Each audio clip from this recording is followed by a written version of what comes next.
I mentioned in my spring home essentials video that there would be a fresh coat of paint somewhere in this house. Today is that day.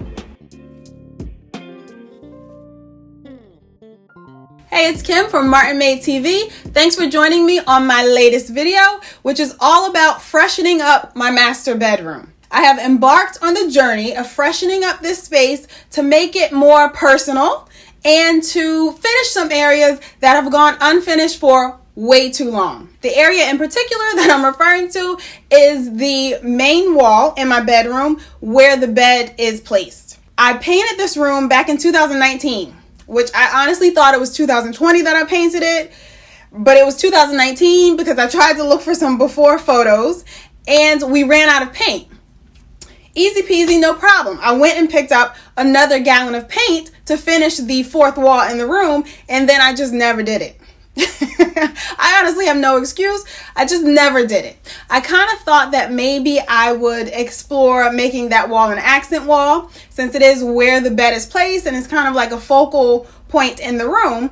I thought, having it be an accent wall would be really cool. I'm not necessarily into painted accent walls, just painting it another color. So I wanted maybe some kind of pattern. I looked into all types of removable wallpapers, permanent wallpapers as well, but I would have preferred to do removable. I found one that I really liked, but for this one wall, it would have been like $300 and it just didn't make sense for me.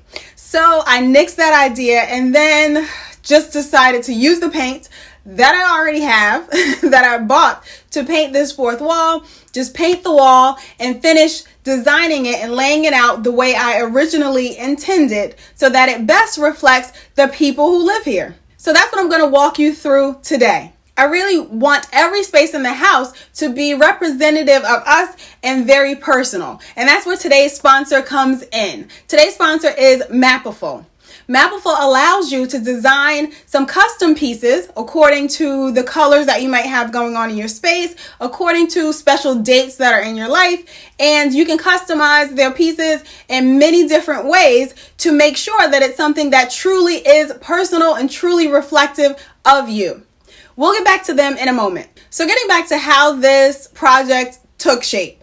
Like I said, I needed to paint this fourth wall in the bedroom. So that was step number one. I already had the paint on hand. I actually already had the art pieces that I planned to put up here, with the exception of the Mapaful print. And I also had a few other decor items that I knew I could throw into the mix.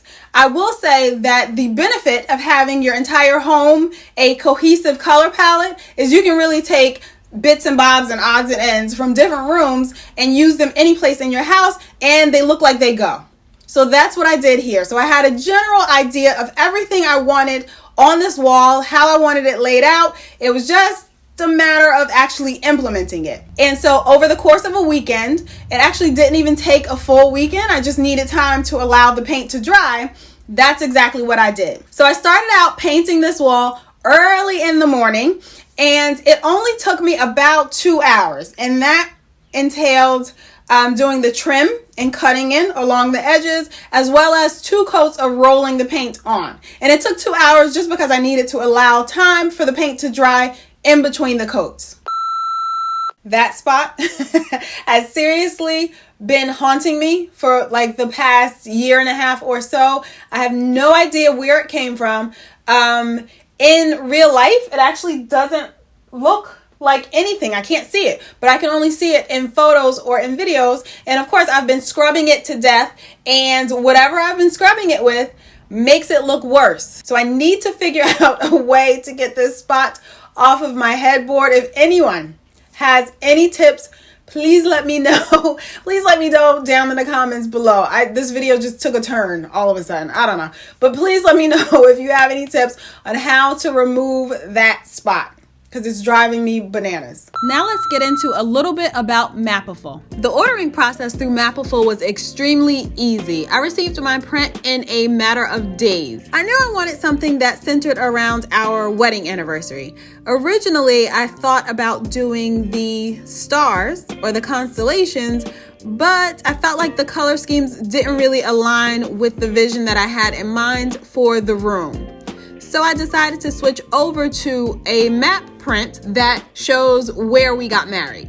I did find that there were more color customization options for the matte prints over the star prints. So that's why I went with that. Mapaful exists to inspire people to celebrate what matters most to them and the people they love through personal home decor. They help to create beautiful Scandinavian decor that fits into any home through an effortless design experience. Mapaful also prides themselves on providing high-quality products using sustainably sourced materials. They are a people-focused company that celebrates incredible stories of love and strength, bringing people together and helping us celebrate our loved ones. Mapaful's mission is to provide unique, meaningful products that boost people's confidence, self-esteem, and elevate their creativity. Their vision is to provide customers with personal home decor that highlights how unique and strong they are. They strive to inspire growth, personal story, and inner strength in us all.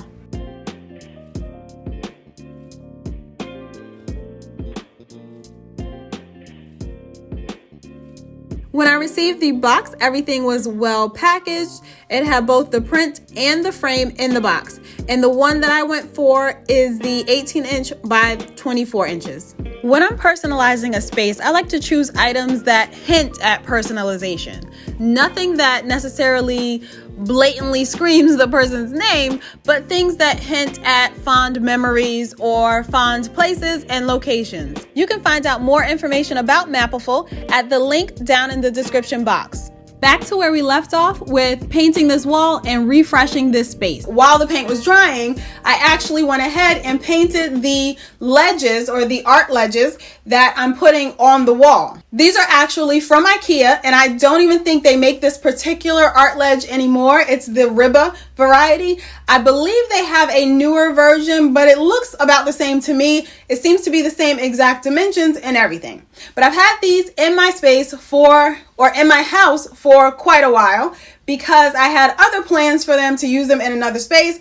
That didn't pan out. And of course, because I am a low-key hoarder, I just held on to them just in case I use them in the future, and that time has now come. So I knew that I wanted the art ledge to sort of blend into the wall, to kind of float away so you wouldn't really see it. So they originally came in white, and I knew that I wanted to paint them a color that matched the wall. Plan A was to paint them using the same exact paint that I was using for the wall. But then I got a little bit lazy, or let's say I actually noticed that I had a can of spray paint that seemed like it probably would have worked well to coordinate with the colors that's on my wall.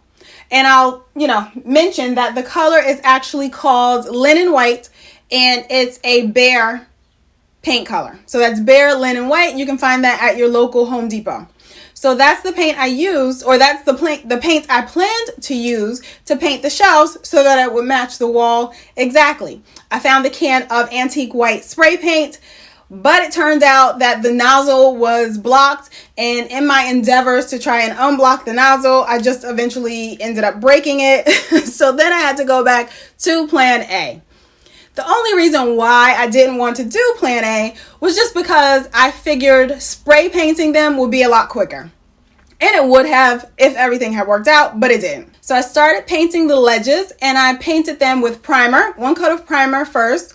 I did that using a spray can, and then I switched over to using a paint roller to roll on the bare linen white paint onto the shelves. I ended up doing 3 coats of that paint, and then I decided to get them up on the wall to see, if I would need to touch up any areas. And I do need to still touch up a few areas, but they are not visible to anyone except me.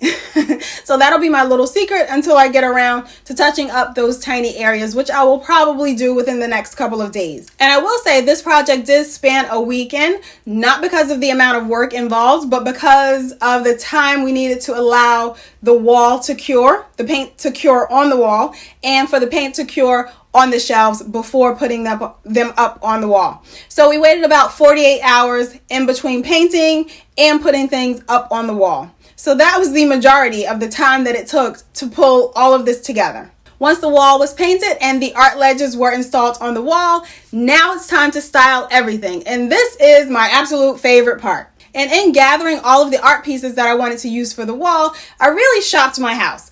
I knew that I had a few prints that I wanted to put on the wall, and I needed to find the best frames to put them on the wall. So that's what I did. I kind of shopped my stash. I did take one trip to the local craft store to find a shadow box because the original one that I had was black and I didn't want to use that. I felt like it didn't vibe with the light airiness of the space. So I wanted to switch that out from a black frame to something that was lighter in color. And you'll see that in a moment. So for me, the Mapaful print I chose was, like I said, the location of where I got married, and the subtitles I chose to include on the print are a Bible passage related to marriage and established on our wedding date. I love how the styling of the art ledge turned out, and I also love the fact that these frames can be interchangeable down the line. So if I tire of something on this shelf, I can easily switch it out with something else because these are not mounted to the wall. With that said, I'll also add that I find it easy to place a little piece of adhesive Velcro to the backs of the frames to stick them to the wall. So while they're not mounted, there's still no risk of them toppling over or falling off. Now I'll quickly walk you through the other options that I chose to include on the art ledge in my master bedroom.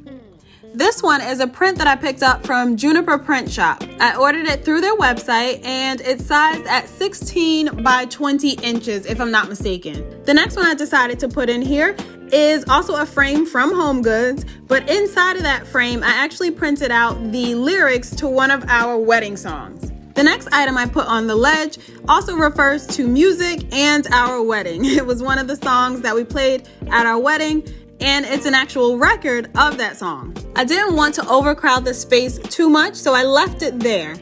And of course, because no space in my home is complete without the addition of plants, I added this small pot of Scindapsus exotica over on the right. And then I felt like I needed something to balance out the spot on the left. I picked up this navy blue color vase from HomeGoods as well. No, this is not sponsored by HomeGoods, but I picked it up for a couple of dollars. I believe it was like under $5. And I felt like this would be a good spot to have some vining leaves hanging down as well. My philodendron micans was in need of a haircut, so I decided to use the cuttings that I took from the larger plants and propagate them in this jar.